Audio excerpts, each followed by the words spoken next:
Lagi sepisan iki aku gendong wanita kok abote kaya ngene. Yen tak sawang hulumu ya cilik, tanganmu cilik, sikilmu go cilik. Kira-kira sing gedhe iki apane? Sawangmu dhewe sing gedhe iki apane?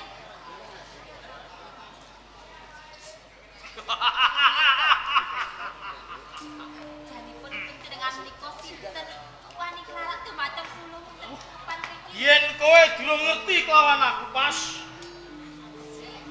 jalaran lagi sepisan iki ketemu. Pancen tenan. Ditepungake aku Dipati Sedayu Rangga Baskara. Oh, panjenengan niku Dipati Rangga Baskara saking Sedayu. Pancen bener. Napa dosa lan kaluputan kula?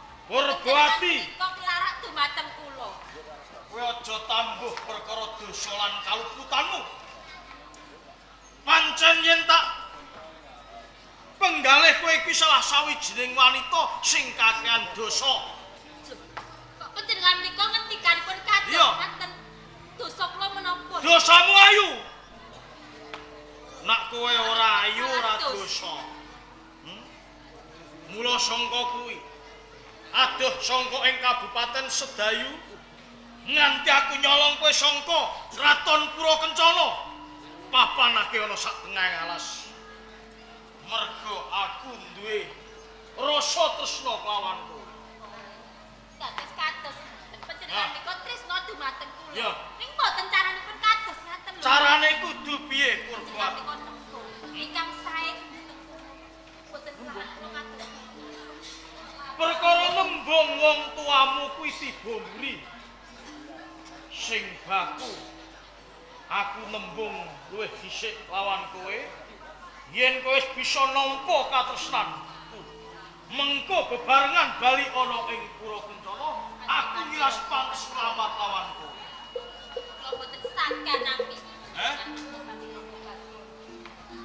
Kok ora saguh kuwi kepiye? Bapak pisan kula mboten tresna kaliyan Raketang piye aku duwe derajat lan pangkat gondolan donya.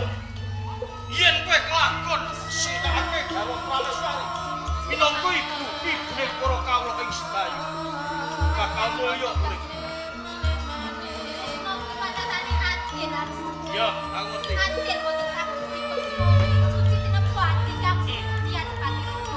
Ngono ya kena. Nanging apa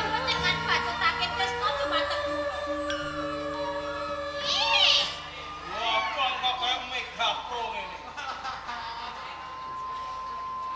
Sopo manis kaya sira.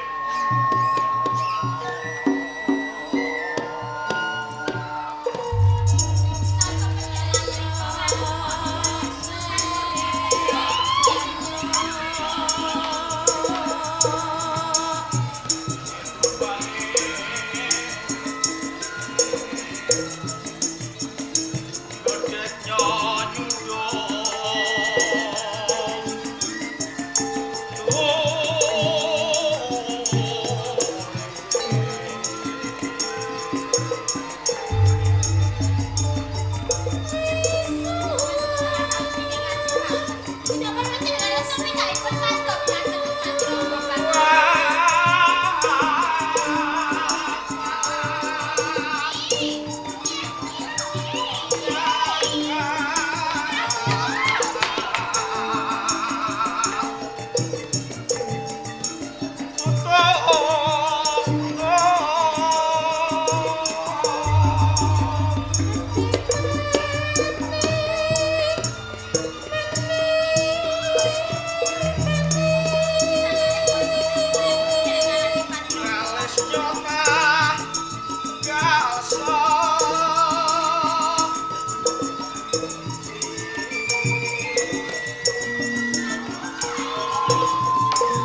kowe njaluk bebono bebanamu apa?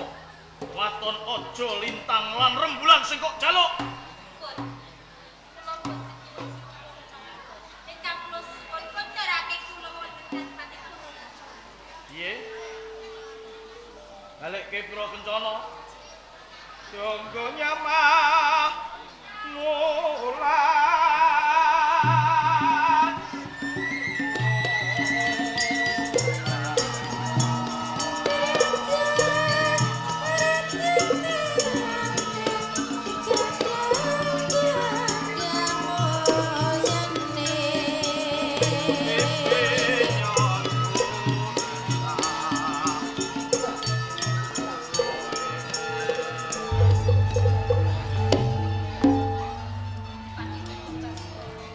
Boten kula balike malih. Kok panjenengan menika tresna dumateng kula. Nek kowe puguh, aku wong lanang. Yen kaku bisa kanggo pikulan, nanging yen lemes bisa kanggo. Nah, kula sangka Panjenengan nika tumindak mumpung aku sih duweni rasa paniman lawan kowe.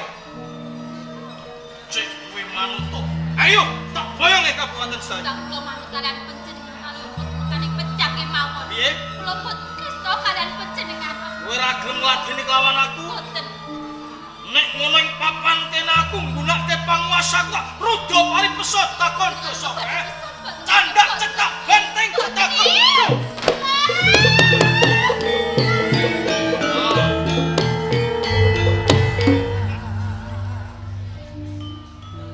Kowe wanita wis ana tetembungan.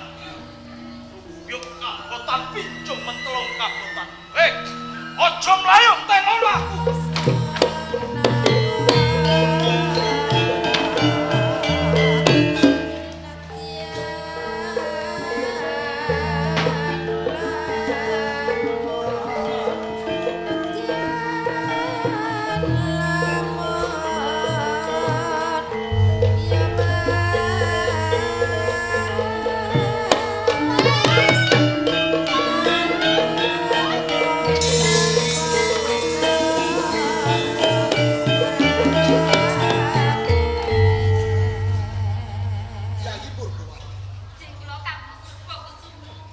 Sliramu lumotan pepopoyan saka taman sari. Kaporo mlayu-mlayu kaya dening kaoyak kewan sing galak. Boten. Apa perkarane ya? Kula boten dioyak dening kekan galak. Ning dioyak dening pawongan, Kang Mas. Dioyak dening pawongan. Banjur pawongan ki sapa lan apa kekarepane ya? Hati-hati. Fokus sumo. Hati-hati Ronggo Baskoro saking Sedayu, Kang Mas. Ronggo Baskara pangarsa saka Kadipaten Sedayu. Nganti Ronggo Baskara mbradat lawan kowe nguyak kaporo kowe mlayu. Apa sing dikekarepke dening Bupati Ronggo Baskara? Hati-hati Ronggo Baskoro dhewe tresna dumateng kula. Kaporo nyangkahipun badhe prawoso dumateng kula, Kang Mas. Tresna lan sliramu arep mrawos. Lah sliramu dhewe kepiye ya? Bapak kula boten tresna, Kang Mas. Dadi ora tresna. Yen pancen Ronggo Baskara isih adem tresna kelawan kuwi, nanging sliramu ora saguh nampa. Ana sak aku sing bakal tetulung. Ya, jom layu, jom layu, gandeng ati.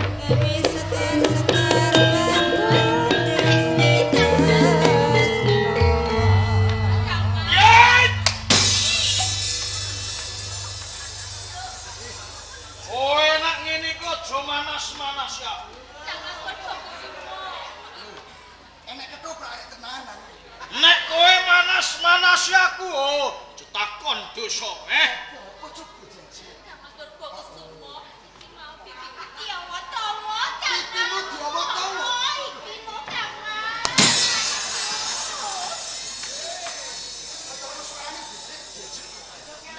Terus yo. Jangan fokus sumo. Boten ngomong pipi lho, Kang Mas. Iki mau iki cuma kaya ngene lho, Kang Mas.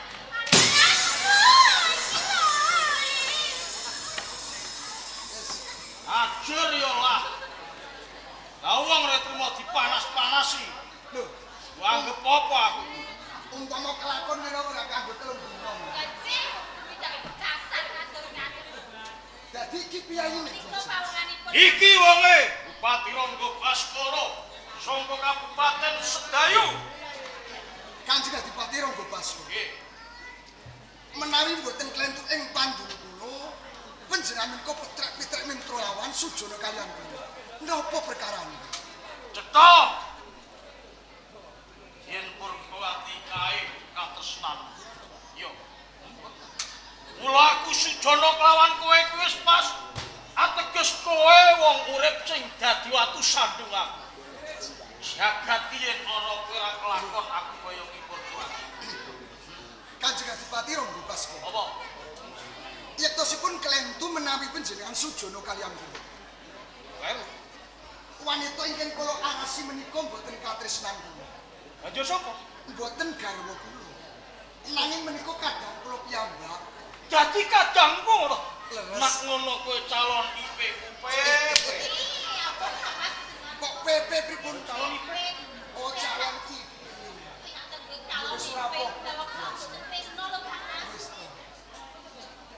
Kanjeng Adipati Rangga Iya, Baskara. tenane kuwi sapa? Kula menika Purbakusuma. Kadangipun Yai Purbawati. Nek ngono kebenaran Purbakusuma. Aku bisa ketemu lan kowe ning papan kene. Kowe nampa aturing kadangmu. Yen kadangmu tak foto-foto bakal tak boyong ana ing Kabupaten Sedayu. Terus Leh ning iki aku wis ketemu kelawan kowe. Mula sangka kowe kuwi pinangka kowe wong tuwa. Kowe gelem utawa kowe kuwi tarujuki sambung tresna kelawan Cikur kula. Kanjeng Adipati. Menawi to kelampan kadang kula Yai Purbawati panjenengan kersakaken dados garwa. Ya, Kula nderek bingah, kula nderek remen Kanjeng. Wong namung saatase kadang kula panjenengan kersakaken kangen ngaluhur dados garwa panjenengan wonten Ya. Kabupaten Sedayu. ya. Nanging cetha pratilanipun kadang kula Yai Purbawati menika mboten purun. Mbok inggih Kanjeng. Ampun panjenengan lajengaken tresna lan kadang kula Yai Purbawati. Purbakusuma. Dawuh kula. Ya. Jeneng wong tresna kuwi dipeksa tundone ora bakal apik. Nanging aku duwe kapitayan. Wong akeh kae wis padha muni. Witing tresna jalaran sangga prina. Yen sedulurmu wadon kuwi prina kelawan aku duweni kapitayan. Saya suwe bakal tuwuh rasa tresna. Kanjeng Adipati Rangga Baskara. Piye Purbakusuma? Yektosipun pangandika panjenengan menika namung dawah ing pangucap. Siap. Ingkang nami tresna menika uriping jiwa kang luhur. Ya. Pancatanipun adil kelawan suci. Adilipun boten saged kapek sosok sinten kemawon. Nanging sucinipun kedah tukul saking prindoling manah. Monggo cetha Yai Purbawati menika boten tresna lan boten purun. Nggih. Dimen marem penggalih panjenengan. Sepisan malih badhe kula tamtu kadang kula purun lan botenipun. Oh, kaya ngono ya, ngono. Yai Purbawati. Cek kula Kang Mas Purbakusuma. Apa to sing kok tampik? Sawang. Iki pangarsa ing Kabupaten Sedayu asmane Rangga Baskara. Jika Bagus pideksa kang tanpa cacat. Apa sing kok tampik? boten kelan daliki malih Kang Mas. Amargi kula menika boten tresna kaliyan Adipati Rangga Baskara menika. Ati kula boten Hei! Anda tresna ora iso. boten lho wong boten tresna kok dipeksa lho. Sampun miyarsa piyambak menawi kadang kula mboten purun Kanjeng. Purbakusuma, Dawuh. gelem ya tak prawasa ora gelem tak prawasa ing papan kene. Kanjeng Adipati, Piye? menika kadang kula ingkang sanget kula tresnani. Menawi panjenengan badhe meksa dhateng Purbawati. Kula ingkang dados kepala. Bagus. Hai, ya. Hai.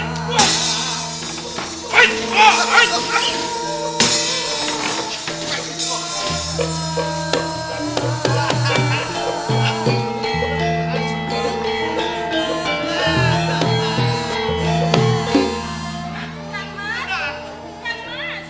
Kang Mas Rangga Baskara. Oh, Kang Mas. Kang Mas, Kang Mas Rangga Baskara. Kowe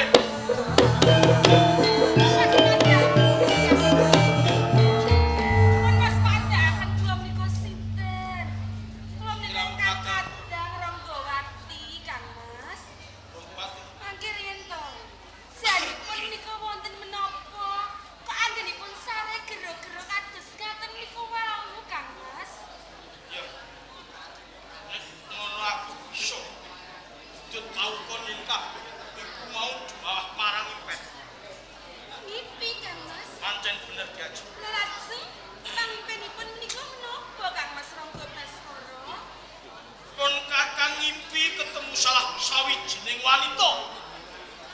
Ketemu salah setunggaling wanita.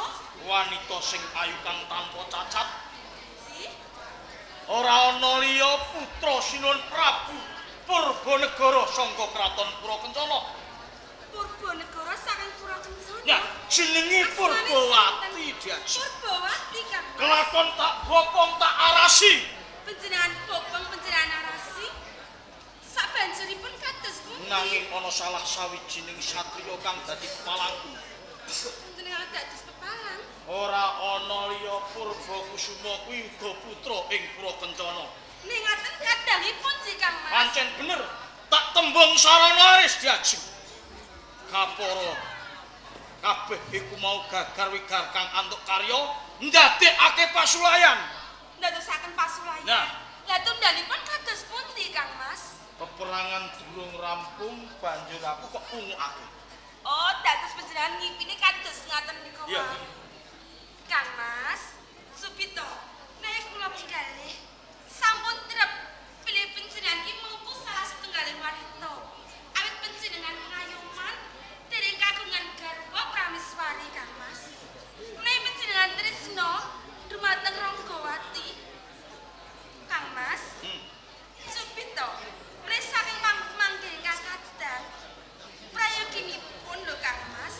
Monggo panjenengan tindak panjenengan lamar Kang Mas. Yen aku jumangkah ngamar Purbawati sangka ing Purakencana. Si, Diajeng kula jejeringipun Kakang wi pengayoman.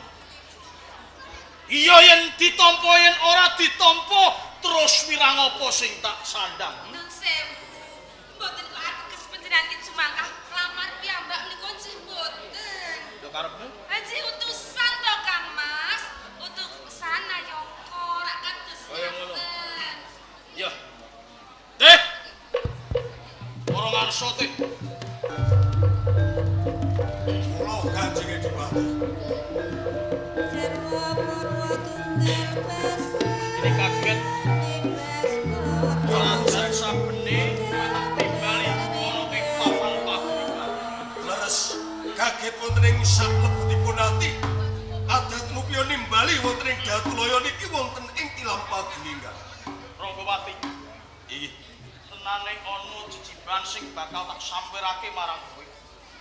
Nanging kowe nggawa Gondarta sak cukupe lan ngirit sak begadaning para prajurit. Kapura aku bakal jumangkah pribadi tumuju ana ing Purakencana. Jalaran aku muni katresnan kang aran Purba. Aku bakal nglamar ana ing Purakencana. Mula sangga kuwi kowe aja wedi kangelan. Sesuk-esuk barengi pletek ing surya ngirita sak begadaning para prajurit. Derekke aku teh. Sendika, yo angayai. Panisyogo sedaya para prajurit tambahi pangestu. Tak lanjutake kok. Kang Mas, monggo nderekaken Kang Mas.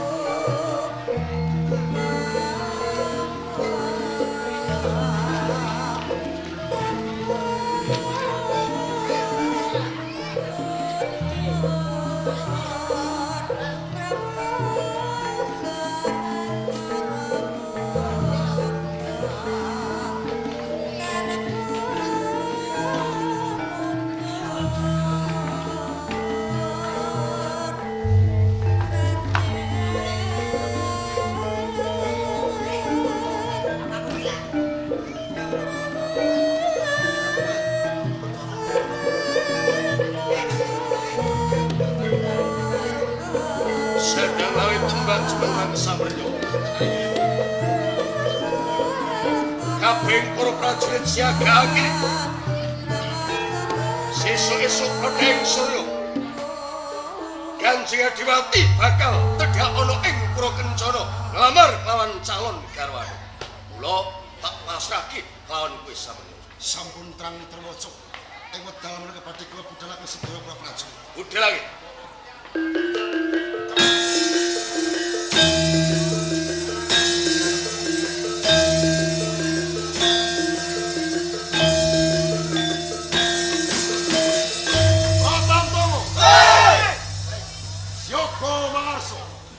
Ngestyo sanjata lumaksana makita kita. Tanjo! Tanjo!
Sakwise sira lenggah ingkang sato.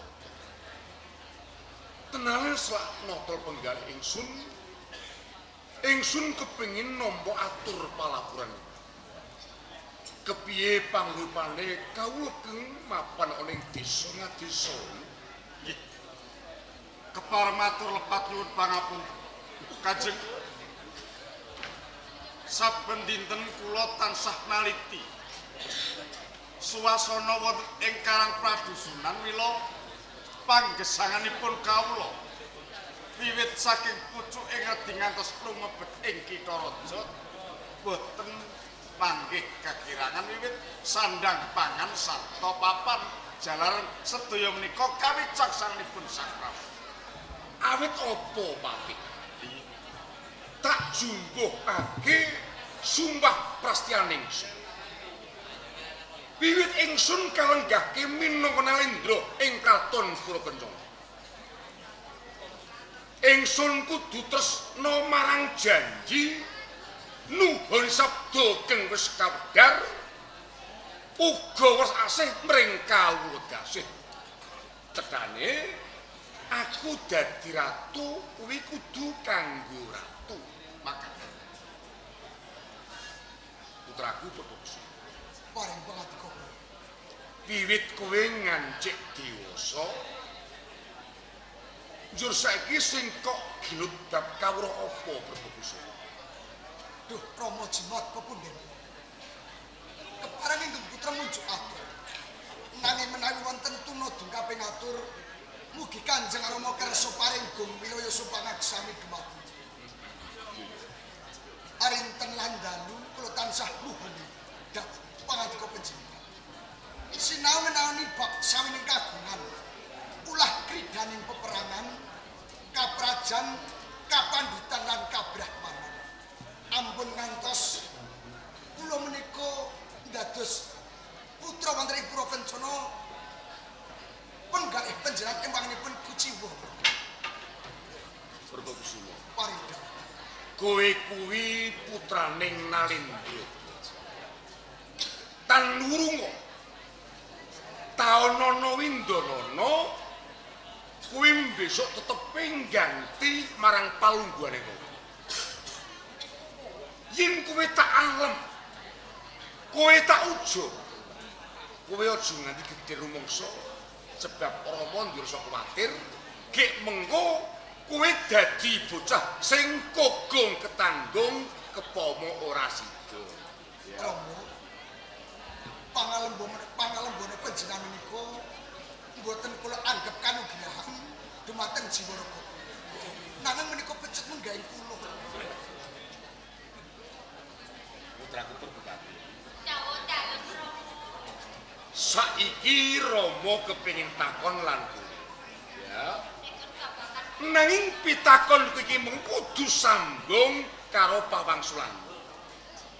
Rama mundhut nggon matur mengko kudu sing cetha wijang sik men gambang nggonku mampa. Saiki paitanmu apa? Lamun kowe besok kawengku dening priya. Monggo kowe iki wis nganti dewasa, uga patut pingku dening priya. pikantuk pangestu panjenengan dalem Rama. Anggen kula tepi kewajiban. Sedaya menika boten wonten ingkang mujiwani Rama.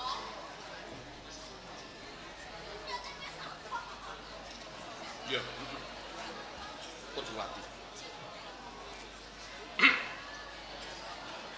Nanging sing ndadekake susahing penggalihing Rama. Kados ngaten to Rama. Negara Purakenyana iki dienggo ajenge perang.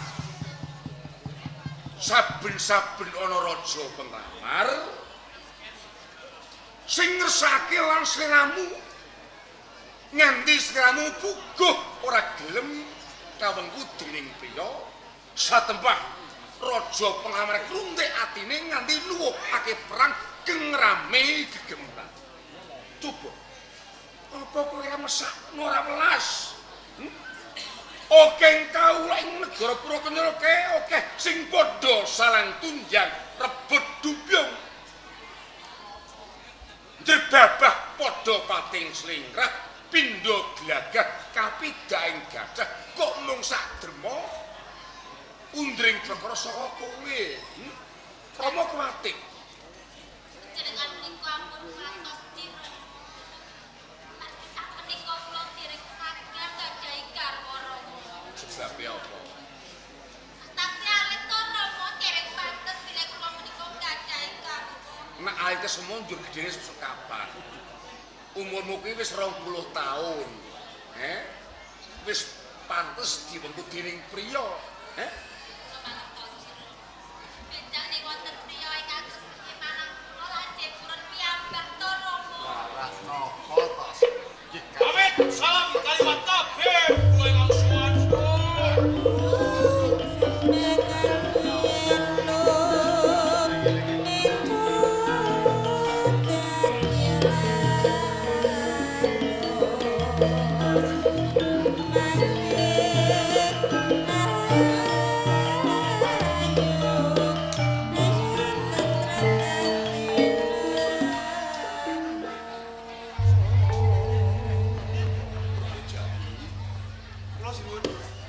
Iki ana tamu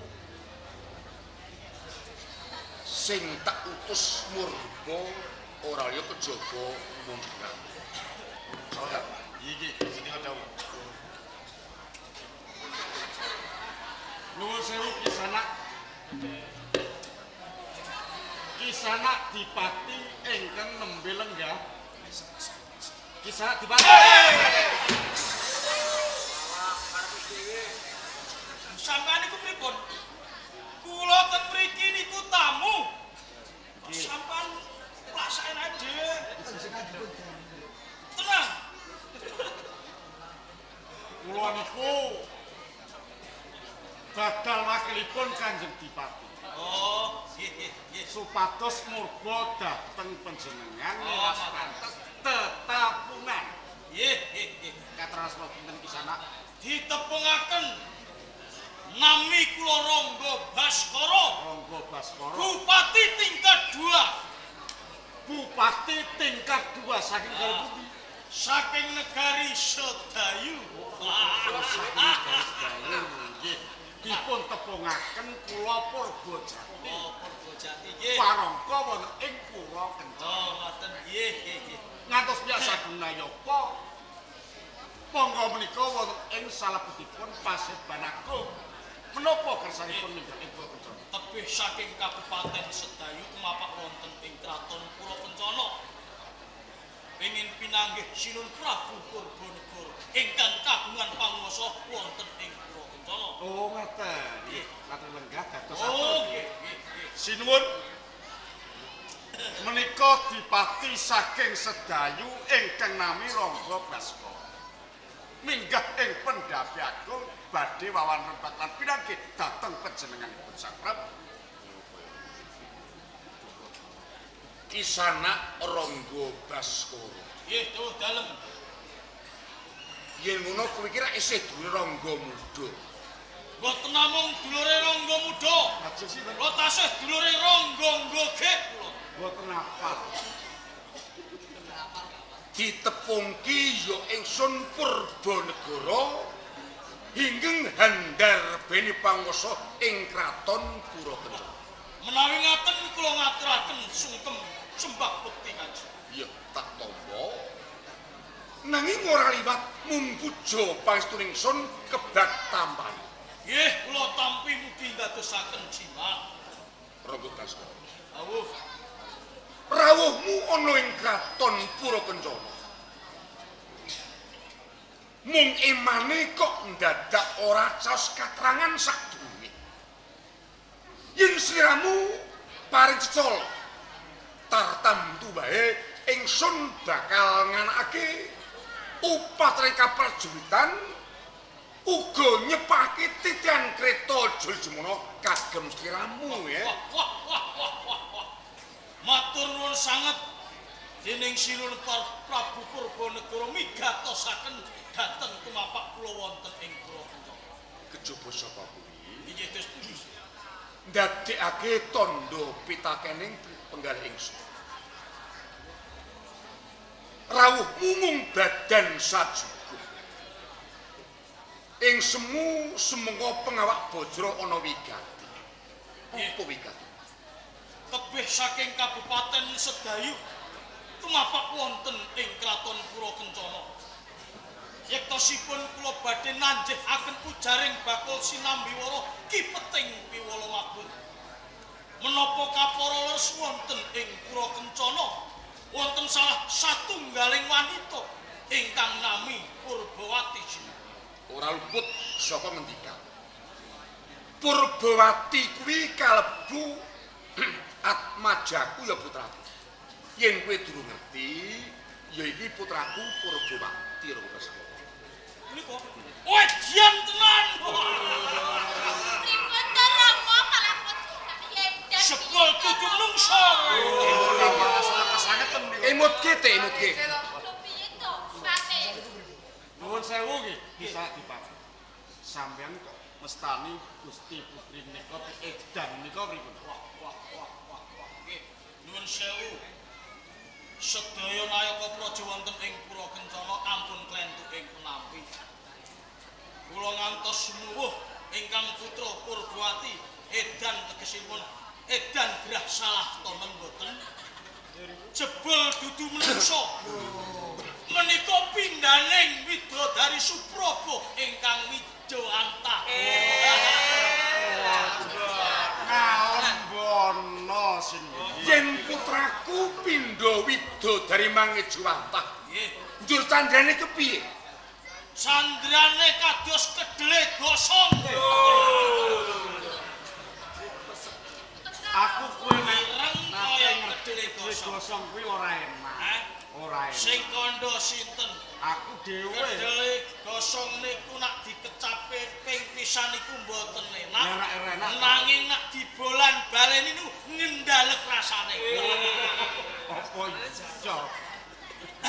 Lajengaken rembag sinuwun. Yektosipun anggen kula tumapak wonten ing Pura Kencana, bot-botipun kula dipun tangisi sakathahing para kawula wonten ing Kabupaten Sedayu, yen medal sakmenika kula kedah mengku salah sawijining wanita. Nah, mila saking niku. Yektos Lajeng manah kula mboten wonten wanita ingkang kula tresnani kejawi ingkang putra. Lah menawi wonten kepanipun ingkang putra kula lamar sinten. Oh iya. Renggo Baskara. Nggih. Penglamarmu tetepe tak tampa. Dipun tampi aweh kula tak boyong diajeng. Mengko dhisik. Ampun kesesot. Iki rak durung rampung nggonku perembukan lan sirah. Lha pripun? Yen penglamu tak tampa, nanging duga-duga kari sing anglakon. Dados menika dereng dipun tampi to.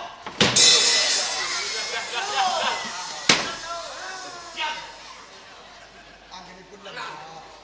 Saiki dikepenakno nggonmu lenggah. Aku tak nari putraku ya. Oh, ngoten nggih. Putraku Perbuati. Si kula Rama. Ora perlu tak ambali meneh ya. Kae ana piagunggur saka ing Kadipaten Sedayu asmane Rangga Baskara. Rawuh ana ing pendopo kraton Bratanyana mung saperlu kepengin nglamari lan. Reh ning kuwe keng anglakoni saiki Rangga Baskara ke pangsulana jumbuhke jroning atimu ya. Lo kedah maringi pawangsulan Cirama. Lo medal sawetawit Cirama.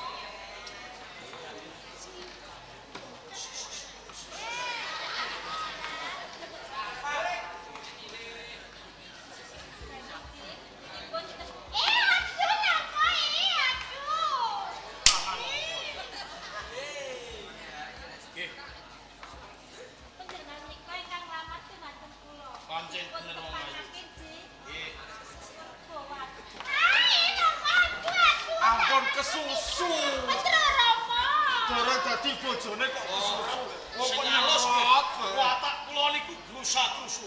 Angger ngerti wong ayu nggih, irung kula niku kudu nyerot. Monggo, acek. Iya diajeng, gelem kowe tak lamar, tak boyong ing Kabupaten Sedayu. Akhir piye sih? Pringose kok kadang kaya ngono lho Rama, kula ajri lho Rama. Kae lho pringose lho. Perbuati, Ji kula Rama. sebabe apa kok ketok kurang kastu nggon nyawang karo Rangga Baskara? Rama. Ngiten nggih Rama.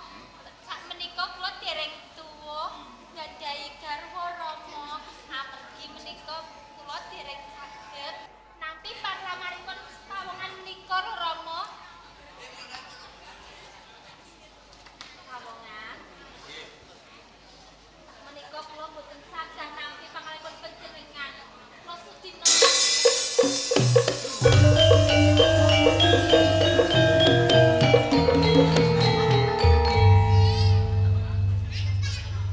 Piye? Yo cengengesan dong guyu. Sing sabar. Rumangsa aku ki tontonan kok piye? Baskara, Seneng aku ngamar ditampe. Yo. Sejak ayu sisan kowe. Sinuwun, Purbanegara. Cetha panglamar kula dipun tampe ingkang kutha. Tebih saking Kabupaten Sedayu. Kula dipun dherekaken nayaka prajurit sak kathah-kathahipun. Menawi Purbawati boten dipulungaken negara Purwakencana gencung sang bala bale.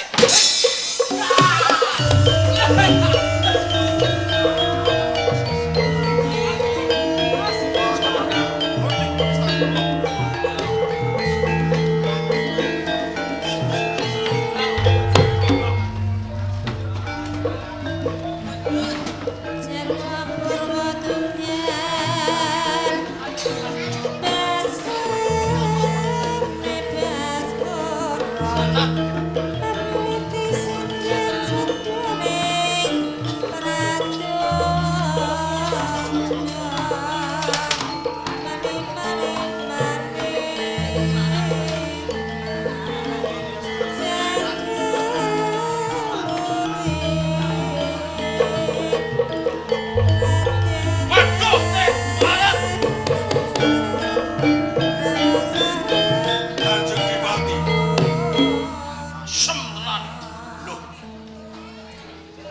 lakon munggah pendopo agung kula kencana. Apa pikulih putih? Napa pikantokipun? Pisan panglamar ditampik. Singangka loro tempiling silah. Kula sangka kowe wis siapa ing gati nganti ing papan kene. Siapa?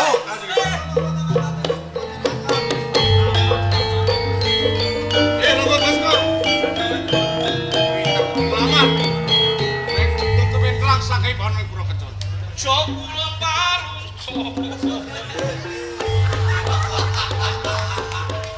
Najan tokatnya Yo, sakar. sinungan aji.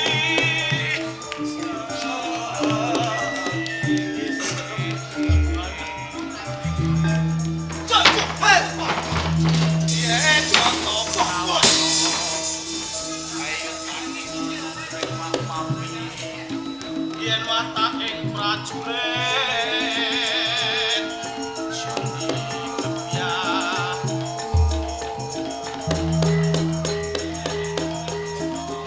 sapa lena kemekaning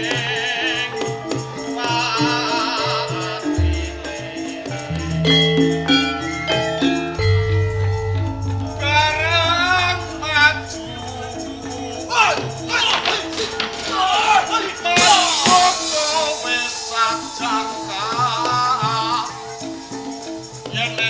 ayo maju!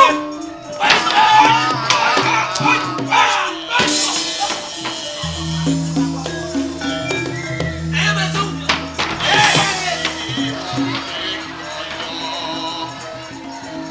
Hei, Tuhan! Watak ing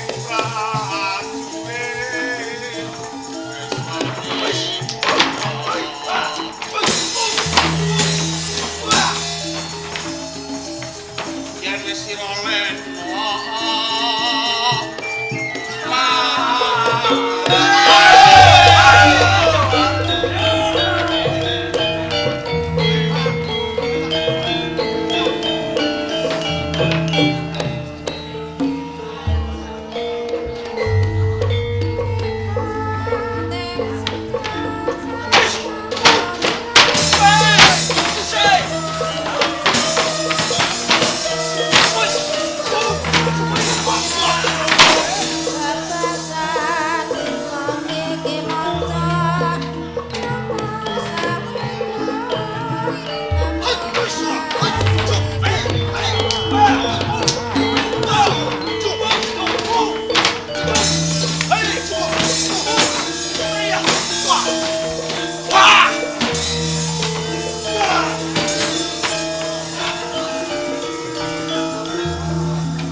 Waduh, ini namanya berkere.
Apa?